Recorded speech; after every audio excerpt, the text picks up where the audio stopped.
Hey buds, welcome to another scary episode of the Good Buds Ghostcast, where I slice through the internet and search for scary stories to entertain and disturb. Today's story is brought to you from Reddit No Sleep by the author Blessed Apollo, called A Warning to the Curious About Astral Projection. You can find a link to them in the description below. Before I get started, I hope you'll like, comment, subscribe, and share this podcast with your friends if you enjoy it. I will now light the ceremonial incense, if you know what I mean.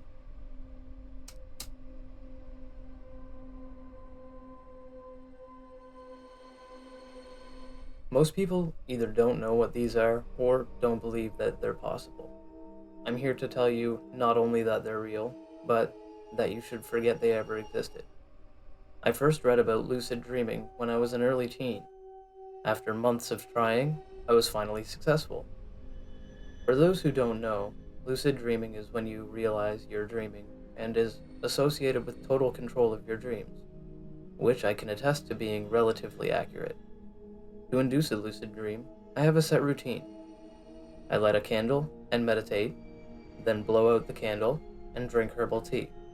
Finally, I induce sleep paralysis by laying perfectly still for around 15 minutes. I won't go into more detail than that because, as I mentioned, I think you should steer clear entirely. But those details are relevant to what I experienced. While lucid, I would do many different things, usually always having a positive experiences. This was until I heard about astral projection. Astral projection is much more controversial, and in my understanding is when your soul leaves your body.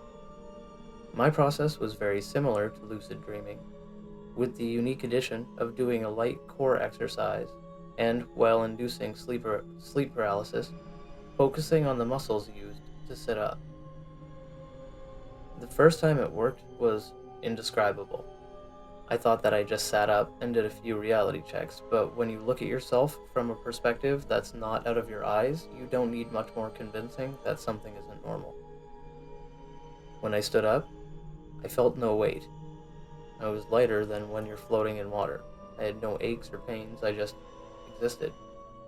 I had less than a few minutes before I faded to black and then woke up the next morning. But I did it. I really did it. I could barely contain myself and was so enthralled in my discovery that I was unable to replicate the projection for several weeks. God, I wish I could go back and stop myself from ever doing it. My next experience was much worse, but as usual, I saw myself and sort of floated out of bed. But something was wrong. My candle was still lit. I know I blew it out. I just know I did. But there I was, watching my candle, as the flame began to grow and grow, as the glass containing it began to either crack or melt. I had no idea what was going on, but I tried desperately to wake up. The room began to fill with smoke as I watched my real body, start to struggle with breathing in the room. Rapidly, I was losing my sight in the clouds of smoke that filled the small bedroom. I heard myself coughing violently from my bed as a faint, hellish laugh began. The once bright flame that illuminated the dark room turned deep red, almost black. Its warmth was unbearable, and was the first thing that I could feel while astral. Suddenly everything stopped. The smoke was gone, the flame was gone, the candle unlit, and back to how I remember leaving it. But that laugh was louder than before. Perhaps it was just due to the lack of everything else that was just happening. Either way, it was getting louder, as if whatever it was getting closer. Suddenly I woke up, but I couldn't move, I couldn't breathe. I was on my stomach, and I could move my eyes, but that was it.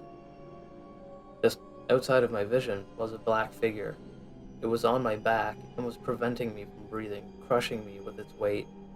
I felt its breath as it chanted something in my ear in a sort of demonic growl.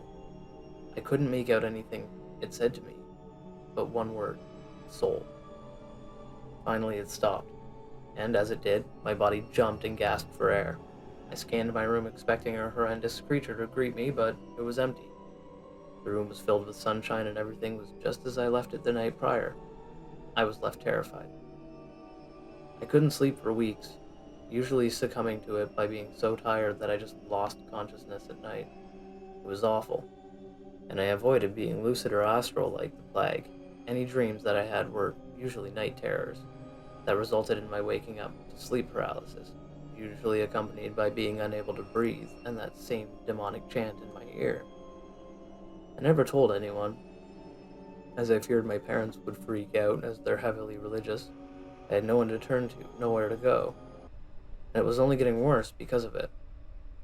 Now I was falling asleep, and my dreams were accompanied by this demonic chant ringing in my ear. That became a forced way for me to realize I was dreaming, but I had no control over what ensued.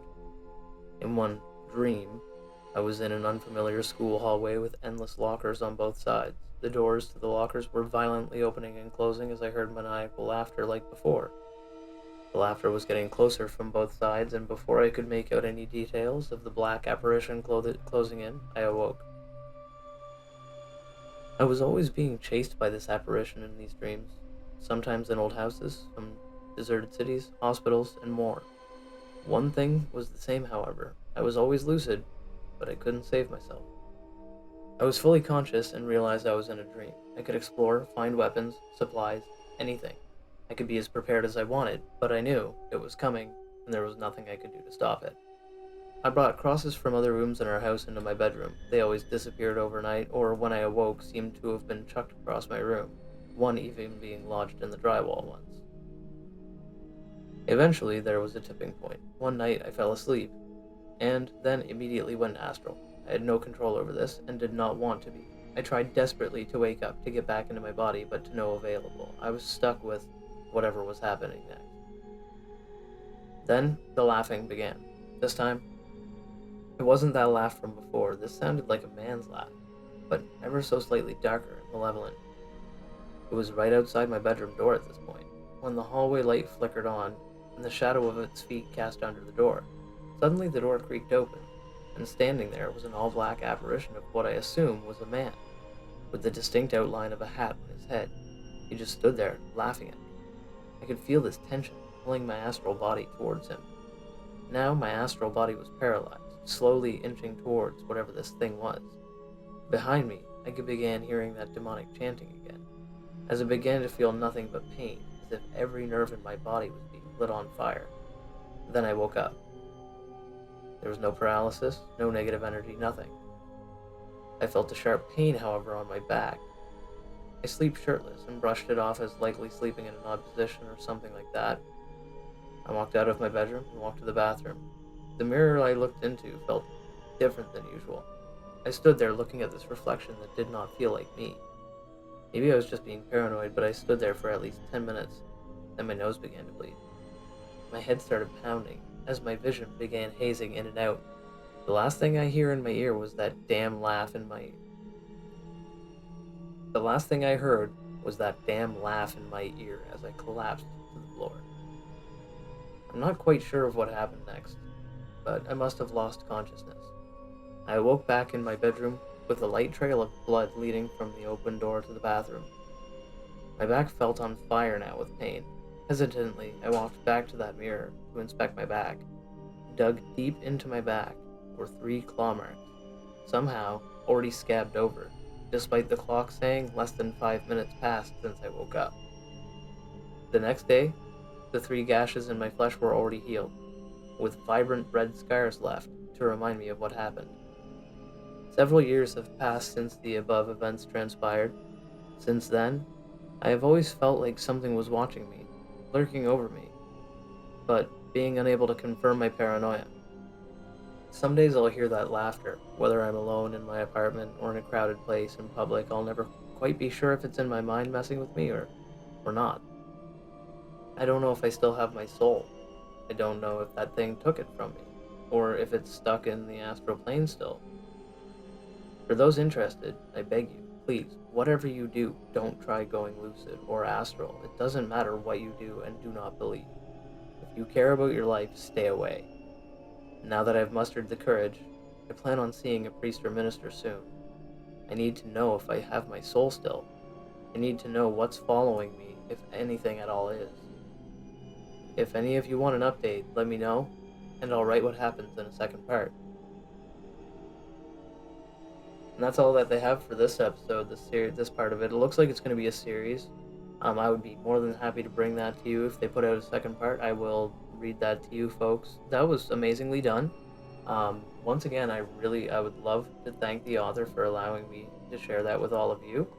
And like for sharing it with the internet. I'm gonna post some links down below. It's Blessed Apollo, and you can check them out on Reddit. They post on No Sleep. They are interested in some other cool stuff, so I'll post a link to their profile down in the comments and the link below. Uh, Before I take off for the day, I would like to let you guys know that we are currently sponsored by two new companies. Now, one of them is called My High Shop. You can go to their website, and if you go and buy some awesome things for the stoner in your life, you can get a discount of 35% if you use the code GoodBudsCurtis at the checkout. Great for Christmas shopping, and if you want, you can also Christmas shop on lumenspot.com, which has clothing that lights up with like the brightest light you have ever seen when it gets hit by any kind of direct light. It's pretty lit, for lack of a better term. And if you go to their website, lumenspot.com, there will be a link to that in the description as well. You can use our affiliate link and buy some stuff there. Get 50% off at the checkout if you use code GoodBudsPodcast, and you can get free shipping. So thank you all for tuning in. I appreciate all of you. Remember to like, comment, subscribe, and share this podcast with all of your friends who enjoy spooky stories and wearing the finest of brown pants. And have a beautiful day, alright? Stay spoopy, buds.